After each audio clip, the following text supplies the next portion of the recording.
అధ్యక్ష నేను నేను వాళ్ళు అడగకముందే రెస్పాండ్ అయ్యాను అధ్యక్ష. వాళ్ళు అడగకముందే రెస్పాండ్ అయ్యాను. ఈరోజు రెడీగా ఉన్నాము. ఈ ఇష్యూ మీద డిస్కస్ చేయడానికి ప్రభుత్వం సిద్ధంగా ఉంది. ప్రభుత్వానికి కూడా అవసరము.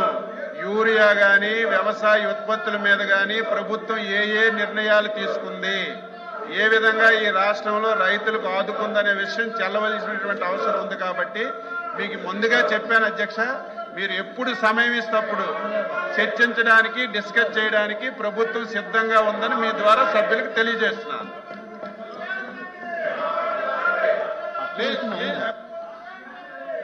అధ్యక్ష కూర్చోండి, దయచేసి కూర్చోండి. ఇది చాలా అత్యవసరం ఇంపార్టెంట్ అయిన ఇష్యూ అధ్యక్ష.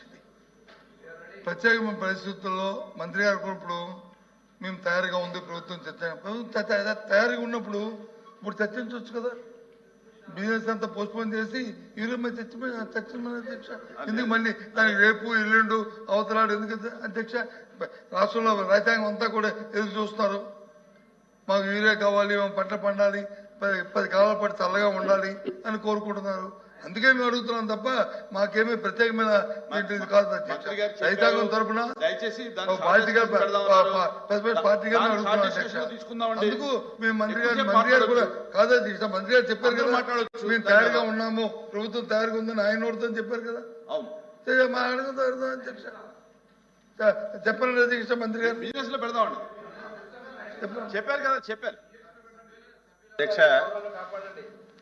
ఏ రోజు ఎజెండా ఆ రోజు ఇచ్చారు. ఈ రోజు ఎజెండా కూడా ఉంది. నేనేం పారిపోవటం లేదు, ప్రభుత్వం పారిపోవటం. ఈ చర్చ జరగాలి, వాస్తవాలు రాష్ట్ర రైతాంగానికి తెలియజేయాలి. గత ప్రభుత్వాలు ఏం చేశాయి, ఈ ప్రభుత్వం ఏం చేసింది, ఎందుకు ఈ సమస్య వచ్చింది, ఈ సమస్య పరిష్కరించడానికి ప్రభుత్వం ఏ నిర్ణయాలు తీసుకుంది, ఇప్పుడు ఉన్నటువంటి పరిస్థితి ఏంటనేది ఈ రాష్ట్రంలో ఉన్నటువంటి ప్రజలకి రైతాంగానికి తెలియచేయవలసినటువంటి బాధ్యత గల ప్రభుత్వంగా మా మీద ఉంది.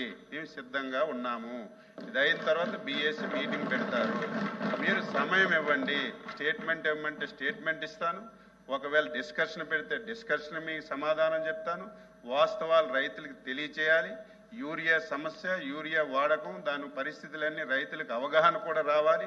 ఈ సభ ద్వారా చెప్తే రైతులకు కనీసం అవగాహన వస్తుందని భావిస్తున్నాను. నేను అన్నింటికీ సిద్ధంగా ఉన్నాను.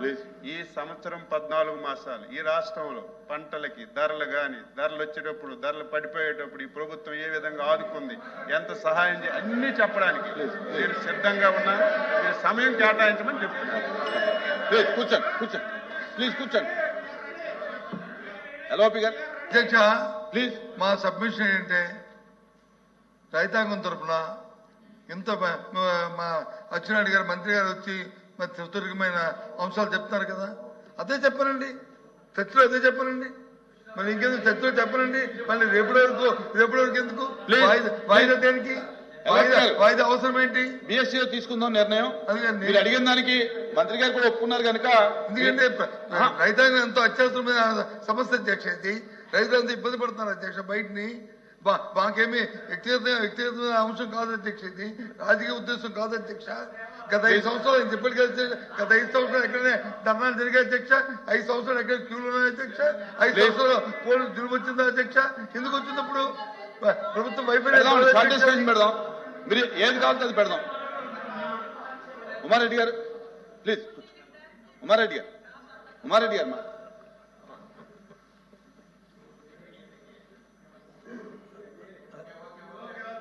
అధ్యక్ష ప్లీజ్ కూర్చోండి, దయచేసి కూర్చోండి సార్. కూర్చోండి. ఎల్ఓపి గారు మీ సభ్యులను కూర్చోబెట్టండి సార్. ప్రత్యేకంగా యూరియా అప్లికేషన్ టు ప్లాంట్ ఇది టైం బౌండ్ అధ్యక్ష. యూరియా తీసుకొచ్చిన తర్వాత దాన్ని వేయాలి ఫలానా రోజులోగా అని అంటే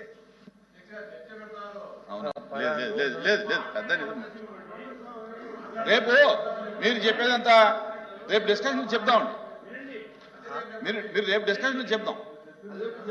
ఆ రోజులోగా అప్లై చేస్తేనే దాన్ని ఫుల్ ఫ్లెడ్జ్డ్ ఇది అడ్వాంటేజ్ ఉంటుంది తప్ప రేపు మాట్లాడదాం. అది నిదానంగా మేము సప్లై చేస్తాము తర్వాత రేపు మాట్లాడదాం దాని మీద. అనే దానికి ప్లీజ్ ఎదురేది సార్. ప్లీజ్ కూర్చోండి సార్ దయచేసి కూర్చోండి. రైతులు ఆందోళన చేస్తున్నారంటే గతంలో సార్ ఇంకా దీని మీద డిస్కషన్ వద్దు, రేపు మాట్లాడదాం. ఇంత భారీగా రైతులు యూరియా దగ్గర ప్లీజ్ చేయడం, డిమాండ్ చేయడం అనేది ప్లీజ్ కూర్చోండి. గతంలో ఎప్పుడు లేదు సార్. ఇవాళ ఎందుకంటే ఏరియా పెరిగింది సార్ రేపు డిస్కషన్ పెడదాం. డిస్కషన్ లో మీరు అంతా మాట్లాడుతురు, మీరు మాట్లాడుతురు, రేపు పొద్దున మాట్లాడుతురు. కూర్చోండి. ఏరియా పెరిగింది, ఇంకా లేదు ఇంకా సప్లై కూర్చోండి, తగ్గింది. దయచేసి కూర్చో. ప్లీజ్ ప్లీజ్ కూర్చోండి. ఎల్ఐపి గారు రేపు డిస్కషన్ లో మాట్లాడొచ్చు అన్ని. ప్రభుత్వం ఒప్పుకుంది కదా.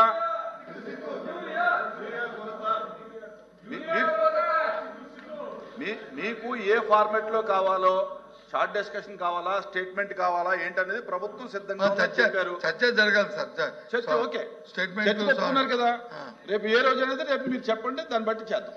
ఓకే ఓకే కూర్చోండి ప్లీజ్ కూర్చోండి. మీ సప్లిమెంటరీ అయిందా మీది? ఓకే, నెక్స్ట్ ఎవరు ఉన్నారు సప్లిమెంటరీ? మంత్రి గారు సమాధానం. ధన్యవాదాలు అధ్యక్ష.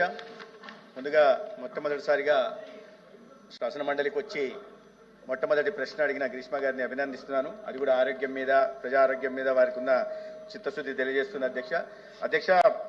గతంలో కొత్తగా ఇప్పుడు ఒక 100 PSCలు మంజూరు చేయడం జరిగింది అధ్యక్ష.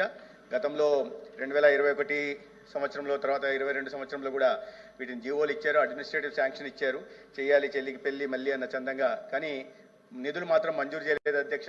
కూటమి ప్రభుత్వం చంద్రబాబు నాయుడు గారి నాయకత్వంలో ఈ 100 PSCలు 88 కొత్త PSCలకి 12 డిలాపిడేట్ స్టేట్లో ఉంటున్న PSCల భవన నిర్మాణం కోసం కేంద్ర ప్రభుత్వం సహకారంతో 15th ఫైనాన్స్ కమిషన్ కింద, అదేవిధంగా ప్రధానమంత్రి Ayushman Bharat health infrastructure machine కింద 194 కోట్లు మంజూరు చేయడం జరిగింది అధ్యక్ష. దీంట్లో భాగంగా 46 PSCలని R&B, అదేవిధంగా 56 PSCలని APMICDC కూడా నిర్మిస్తున్నాయి అధ్యక్ష.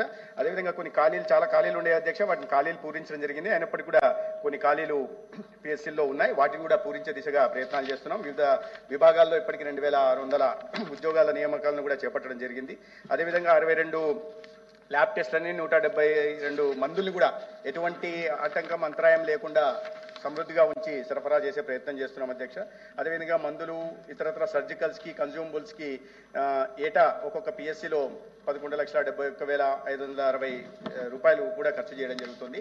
ప్రజా ఆరోగ్య సంరక్షణ ప్రాథమిక బాధ్యతగా కూటమి ప్రభుత్వం చేపట్టింది అధ్యక్ష. అందుకని కింద విలేజ్ హెల్త్ క్లినిక్ల దగ్గర నుంచి, PSCల దగ్గర నుంచి పై స్థాయి దాకా, CSCలు పై స్థాయి దాకా కూడా అన్ని కొరతల్ని పూర్తి చేసి, అదేవిధంగా కావాల్సిన సిబ్బంది నియామకం కూడా చేపట్టి ఆరోగ్య సంరక్షణ బాధ్యతను ప్రభుత్వం తీసుకుంది అధ్యక్ష.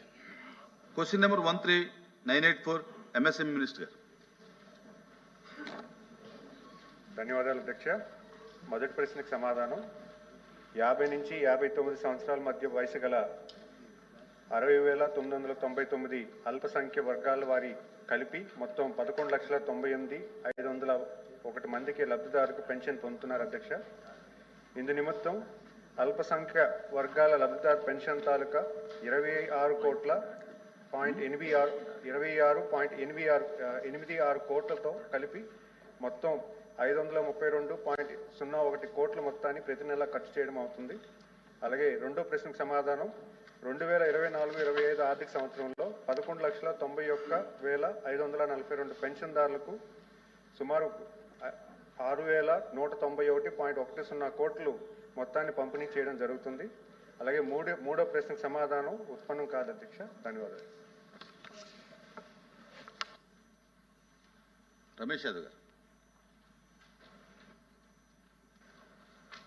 ధన్యవాదాలు అధ్యక్ష. గౌరవ మంత్రి గారికి కూడా తమ ద్వారా ధన్యవాదాలు తెలియజేస్తాం అధ్యక్ష. అధ్యక్ష, ఇందాక మంత్రి గారు చెప్పినట్టు 11,98,501 బెనిఫిషియర్స్ 50 సంవత్సరాల నుంచి 59 సంవత్సరాల వరకు ఉన్నారు. దాంతోపాటు సుమారుగా 61,000 మంది మైనార్టీస్ ఉన్నారని చెప్పారు అధ్యక్ష. అధ్యక్ష, ఈ 11,98,501లో బీసీలు ఎంతమంది, ఎస్సీలు ఎంతమంది, ఎస్టీలు ఎంతమంది? ఎందుకంటే వాళ్ళు మైనారిటీ వరకు 61,000 మంది